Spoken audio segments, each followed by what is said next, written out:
চিন্তা করেন কি পরিমাণ মানে সনাতনী চিন্তা ভাবনা সম্পন্ন, পশ্চাৎপদ চিন্তা, মধ্যযুগীয় চিন্তা ভাবনা সম্পন্ন।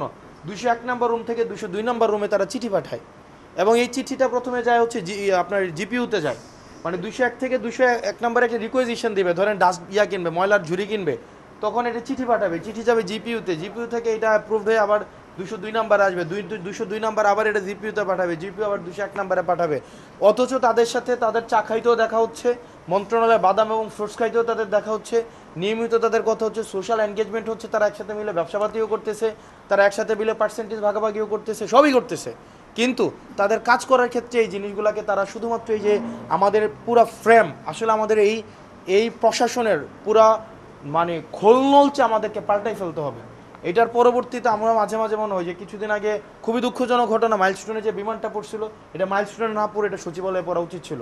এবং এই সচিবালয় থেকে যতদিন না পর্যন্ত আসলে আমাদের এটার যে পরিমাণ, এখানে সবচেয়ে বড় মানে গুন্ডামি, সবচেয়ে বড় স্বৈরতন্ত্র, সবচেয়ে বেশি হচ্ছে যারা যারা আমাদেরকে মানুষ মনে করে না, হচ্ছে আমাদের হচ্ছে নির্বাচন, তারপর হচ্ছে আসন ভাগাভাগি, তারপর হচ্ছে পরবর্তীতে মন্ত্রণালয় ভাগাভাগি, সেগুলো নিয়ে ব্যস্ত।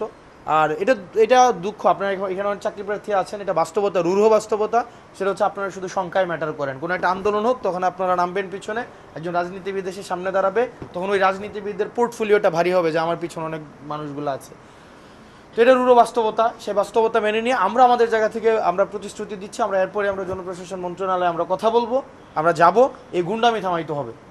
আমরা আসলে আমাদেরকে যদি ওই লাল ফিতার দৌরত্ব, লেজুর ভিত্তিক দৌরত্ব, এবং আমাদেরকে যদি বলে, আমরা চিন্তা করেন কি পরিমাণ মানে সনাতনী চিন্তা ভাবনা সম্পন্ন, পশ্চাৎপদ চিন্তা, মধ্যযুগীয় চিন্তা ভাবনা সম্পন্ন। 201 নম্বর রুম থেকে 202 নম্বর রুমে তারা চিঠি পাঠায়, এবং এই চিঠিটা প্রথমে যায় হচ্ছে আপনার জিপিইউতে যায়। মানে 201 থেকে 201 নম্বরে একটা রিকোয়েজিশন দিবে, ধরেন ডাস্ট কিনবে, ময়লার ঝুড়ি কিনবে, তখন এটা চিঠি পাঠাবে, চিঠি যাবে জিপিইউতে, জিপিইউ থেকে এটা অ্যাপ্রুভড হয়ে আবার 202 নাম্বার আসবে, 202 নাম্বার আবার এটা জিপিইউতে পাঠাবে, জিপিইউ আবার 201 নাম্বারে পাঠাবে। অথচ তাদের সাথে তাদের চা খাইতেও দেখা হচ্ছে, মন্ত্রণালয়ে বাদাম এবং ফ্রুটস খাইতেও তাদের দেখা হচ্ছে, নিয়মিত তাদের কথা হচ্ছে, সোশ্যাল এনগেজমেন্ট হচ্ছে, তারা একসাথে মিলে ব্যবসাপাতিও করতেছে, তারা একসাথে মিলে পার্সেন্টেজ ভাগাভাগিও করতেছে, সবই করতেছে। কিন্তু তাদের কাজ করার ক্ষেত্রে এই জিনিসগুলোকে তারা শুধুমাত্র এই যে আমাদের পুরা ফ্রেম, আসলে আমাদের এই এই প্রশাসনের পুরা মানে খোলনলচে আমাদেরকে পাল্টাই ফেলতে হবে। এটার পরবর্তীতে আমরা মাঝে মাঝে মনে হয় যে কিছুদিন আগে খুবই দুঃখজনক ঘটনা, মাইলস্টোনে যে বিমানটা পড়ছিল, এটা মাইলস্টোনে না পড়ে এটা সচিবালয়ে পড়া উচিত ছিল। এবং এই সচিবালয় থেকে যতদিন না পর্যন্ত আসলে আমাদের এটার যে পরিমাণ, এখানে সবচেয়ে বড় মানে গুন্ডামি, সবচেয়ে বড় স্বৈরতন্ত্র, সবচেয়ে বেশি হচ্ছে যারা যারা আমাদেরকে মানুষ মনে করে না, যারা এই এই এই আমরা আরও, তবে এটাও আমাদের আশার বিষয়, সচিবালয়ের মধ্যে কিছু আমলা রয়েছে যারা অনেক বেশি স্মার্ট, আধুনিক, যারা চায় যে যারা পরিবর্তন আনতে, কিন্তু পশ্চাৎপদে কিছু অফিসার রয়েছে, আমলা রয়েছে, যারা মনে হয় যে তারা ইভেন আমি দেখি একজন একজন সচিব বলছেন উনি ফোন ইউজ করেন না, উনি বাটন ফোন ইউজ করেন। আপনি চিন্তা করেন মানে এই যুগে এসে মানে একটা মানুষ বাটন ফোন ইউজ করেন, এটাকে আসলে এন্টারটেইন করার কোনো বিষয় না, এটা অযোগ্যতা হিসেবে আমাদেরকে বিবেচনা করতে হবে।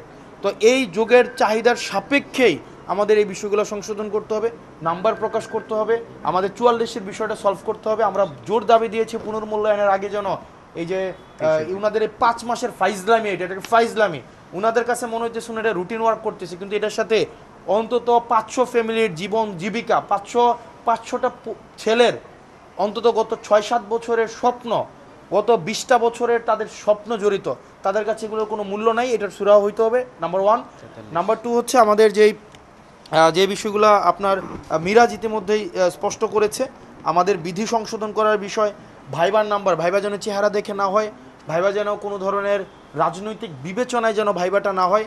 ভাইবাতে অনেক সময় আমরা দেখেছি বোর্ডের বিভিন্ন বোর্ড ভিত্তিক নাম্বারের তারতম্য ঘটে, সেই জন্য আমরা বলেছি এটার একটা রুব্রিক্স থাকুক স্পষ্ট, যে কি কি ক্রাইটেরিয়া আপনারা মার্কসটা দিচ্ছেন, এটাকে অবশ্যই রুব্রিক্স থাকা উচিত। এটার রুব্রিক পার্সোনালিটির ভিত্তিতে দিচ্ছেন, আপনার কোয়ান্টিটেটিভ অ্যানালিসিসের ভিত্তিতে দিচ্ছেন, তার প্রবলেম সলভিং এবিলিটির ভিত্তিতে দিচ্ছেন।